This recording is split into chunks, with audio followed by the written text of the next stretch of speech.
আসসালামু আলাইকুম viewers, brothers agro ফার্মের পক্ষ থেকে আপনাদেরকে স্বাগতম। তো আজকে আমি একটি ট্রাক্টর নিয়ে আসছি। এই ট্রাক্টরটি কিভাবে গাইড করতে হয় এবং কৃষি জমিতে চাষাবাদের জন্য কিভাবে ব্যবহার করবেন, এই প্রক্রিয়াটি আমি আজকে আপনাদেরকে দেখাবো শর্টকাট পদ্ধতিতে। যারা ট্রাক্টর চালাতে পারেন তারা জানেন যে ট্রাক্টর চালানো ড্রাইভাররা মোটামুটি প্রায় সব ধরনের গাড়ি চালাতে পারেন, তাদের কোনো সমস্যা হয় না। এটি হচ্ছে ম্যানুয়াল গাড়ির একটি গাড়ি। গ্যালি বাতা দেখতে পাচ্ছেন যে 1 3, তারপর এটা হচ্ছে মাঝে এন, এন দ্বারা হচ্ছে নিউট্রাল, তারপর নিচে আর, আর হচ্ছে রিভার্স, মানে এটা ব্যাক গিয়ার, রিভার্স গিয়ার, গাড়ি পিছনে যাবে। তারপর 2, তারপর 4। এই লিভার, এই লিভারটা প্রথমে নিউট্রাল করতে হবে। দেখেন যে আমি ডানে বামে আমারটা কিন্তু যাচ্ছে, অর্থাৎ গাড়িটি নিউট্রালে আছে। এটি হচ্ছে গিয়ার। এখন যদি আমি নিউট্রালে থাকা অবস্থায় সামনে যদি বাম পাশে চেপে রেখে আমি সামনের দিকে প্রেসার দেই তাহলে 1, আর একটু ডানে নিয়ে যদি সামনের দিকে প্রেসার দেই তাহলে হবে 3। তারপর আবার এই যে নিউট্রাল পিছনে টান দিয়ে আনতে হবে। তারপর রিভার্স দিলে, রিভার্স গিয়ার দিলে একেবারে বাম পাশে দিয়ে পিছনে টানতে হবে। আমি সম্পূর্ণ প্রক্রিয়াটুকু আপনাকে দেখাবো। যারা একেবারে নতুন গাড়ি নিবেন বা গাড়ি চালানোর সব ইচ্ছা আছে তাদের উদ্দেশ্যে এই যে দেখেন এই দুইটা, এটা হচ্ছে কিন্তু ব্রেক, এটা হচ্ছে পায়ের ব্রেক। এটা আলাদা আলাদা না, এটা একসাথে বাইন্ডিং করা থাকে। এই জায়গায় একটা লকার আছে দেখেন, এই যে এটি দ্বারা কিন্তু এই জায়গায় ব্লক করে যায়, এই যে লকার লাগিয়ে দিচ্ছে। এখন দেখেন দুইটি ব্রেক একসাথে চাপবে, দুইটি একসাথে চাপবে। যখন জমি চাষ করা হয় তখন কিন্তু লকারটি আমরা খুলে ফেলি। এর কারণ হলো আমরা বাম পাশে যখন গাড়ি ঘোরাতে চাই তখন আমরা বামের ব্রেকটুকু চেপে দেই যাতে বামের চাকাটা আর ঘুরতে না পারে, তখন ডানের চাকা কিন্তু ঘুরবে। আর ডানে ঘোরানোর সময় ডানেরটা ব্রেক করে দিই, তাহলে সহজে গাড়িটা ডান দিকে ঘুরে যাবে। বামের চাইতে যদি আমরা স্টিয়ারিংটা ঘুরিয়ে দেই তাহলে বাম দিকে খুব সহজেই গাড়িটা চেপে যাবে। আর এটা হচ্ছে আপনার অ্যাক্সিলারেটর বা পিক আপ অনেকেই বলেন, এটা হচ্ছে পিক আপ বা অ্যাক্সিলারেটর। আর এটা হচ্ছে আপনার হ্যান্ড পিক আপ, এই যে হাতে দেখতে পাচ্ছেন এটা হ্যান্ড পিক আপ। আর এটা তো স্টিয়ারিং, সকলেই চিনেন।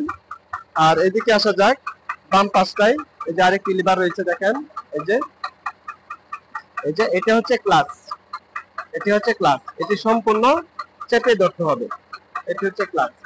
আমি স্টার্টিং থেকে শুরু করে সম্পূর্ণ অংশটুকু দেখাবো। আর এদিকে আরেকটি লিভার রয়েছে, যারা গাইড করতে পারেন তারা হয়তো বা বলবেন যে ভাই এখানে দেখেন এল, তারপর হচ্ছে নিউট্রাল এন, তারপর হাই এইচ। সামনের দিকে যদি আমি ক্লাসে চেপে নিচ্ছি, এই গাড়ি যদি আমরা সামনের দিকে চেপে দেই তাহলে লো, অর্থাৎ গাড়ি আপনার যখন লিভার 4 গিয়ারেও থাকবে তখনও কিন্তু লো পজিশনে যাবে, কারণ এটি সামনে চাপানো আছে। আর যখন আমরা রোডে গাড়ি ড্রাইভ করি তখন কিন্তু এটা কিন্তু আমরা নিউট্রাল, গাড়ি কোনো দিকে যাবে না, এটা কিন্তু আমরা পিছনের দিকে চেপে দিই, অর্থাৎ হাই হাই দেয়া থাকে, তখন কিন্তু আমরা রোড জার্নি করি গাড়ি। আর এখানে লিভারের অন্ত নাই, আসলে লিভার দেখেন এটি হচ্ছে আপনার হাইড্রোলিক বডির জন্য আর কি।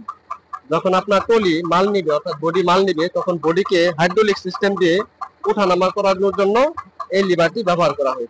ডান পাশের যে লিভারটি, এই লিভারটি হচ্ছে আপনার এই রোটাভেটরটাকে উঠাতে সাহায্য করবে, এটাই কাজ। তো আমি এখন রোটাভেটরটা প্রথমে গাড়িটাকে উঠাইতে হবে। দেখেন রোটাভেটরটা কিন্তু উঠে যাবে, দেখেন রোটাভেটর উঠে গেছে।